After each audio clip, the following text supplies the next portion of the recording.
Let's play some ball. And he did play ball, but he's the actor. It was his real life. Happy are those who dream dreams and are willing to pay the price to make their dreams come true. He dreamed, he believed, and against all odds, he achieved. But you always believed in it. Yeah, I always believed in it. Well, because a few people out there believed in me. He lived the life that so many hardcore sports fans only think about. Eagles legend, Invincible, Vince Papale on The Pulse. You know how many people say, I would do that for free? I did. I said that. But that's why I played semi-pro football again, for a beer and a pair of Riddell shoes. Unbelievable! This is just unbelievable. You can see I'm all about smiling as we start the show today because I talk about a lot of different things about me. One of the things you know is I am a diehard Eagles fan. I'm a 4-for-4 Philadelphian. So when you get an Eagles legend like Vince Papale I don't know about that. to come into the studio, it is a highlight for me. How are you, sir? Yeah, the man, the myth, and not quite the legend. But I appreciate that, Bill. That's so funny when people say that. Actually, when I meet other NFL players, they'll come up and, man, you're the legend. I say, oh, man. But that's pretty cool. So you still, people have been saying that for years. Yeah, it's still surprising. Well, yeah, it is. I'm just a kid from Glen Olden that happened to have this movie made about him, and then all of a sudden, it's just, I just came out from underneath the rocks. I was just hanging out there in Philly, living in Philly, and it was all good. I think there's all of this love, support.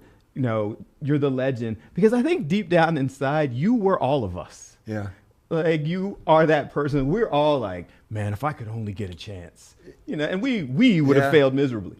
Well, I don't know about that. Everybody gets that shot. When I got out there on that field, I played for I played for the fans. I played for the guys like me that suffered through those years when those teams were horrible. Mm-hmm. But I was still that loyal Eagle fan, and there wasn't anybody in the city that could come outside the city and come outside the city into our city and criticize my Philadelphia Eagles. And for me, it's all about Philadelphia. So I put those pads and a helmet on for them. And then I got the greatest opportunity of a lifetime, and it was from Dick Vermeil. And he has this great saying, and I use it when I get out and speak a lot, and it's an opportunity is worth to a person exactly what the preparation enables them to make it. It's all in the prep, it's getting that game plan together and doing all that. And, no matter what I do, I game plan for any event. So, and I think a lot of it is because of the impression that Dick Vermeil left on me. So backpedaling, you are professional football player, but you didn't play in college. You didn't have that traditional path. Yeah. So that part's true. I was a Hawk from St. Joe's, and I was competing in track and field. So you were an athlete. You were a very good track star, and you played in high school. You lettered in multiple sports. Yeah, 4 sports. Yeah.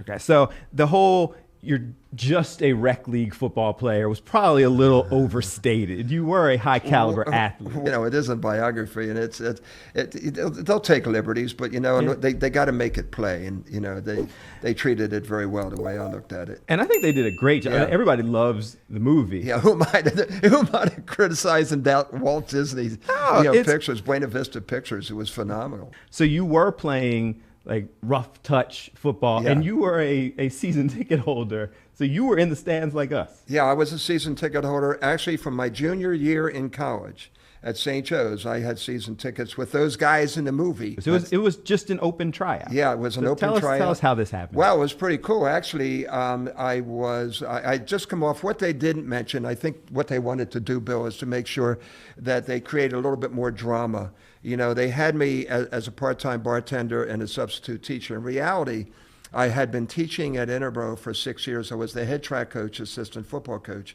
And I was working my master's degree at Westchester in counseling. And then and at the same time, I was trying to qualify for the Olympic trials in the decathlon and playing in the rough touch leagues. So all this is happening, going through a divorce, it was pretty complicated then. And at any rate, Coach Vermeil came in and had that tryout. So what I did is I took a leave of absence from Interboro High School, and I tried out. I tried out for the team. I wound up making it after five or six tryouts. And I went, and actually I started. And so I went on a leave of absence from teaching at Interboro. Then the league folded the second year, and I tried to go back and get my job. And they said, we don't have anything for you, but next year, be ready to go. We've got a teaching job, and, you'll get your coaching and everything back. Like, now just go to the NFL. So that's when the bartending and the substitute teaching came in. So now I'm in pretty good shape, and I still never stopped training because there was always that track thing in my mind, which I didn't quite make. And Dick Vermeil comes in with that tryout, and the guys were breaking me pretty hard. And I figured, well, I got nothing to lose, but I didn't brag about it.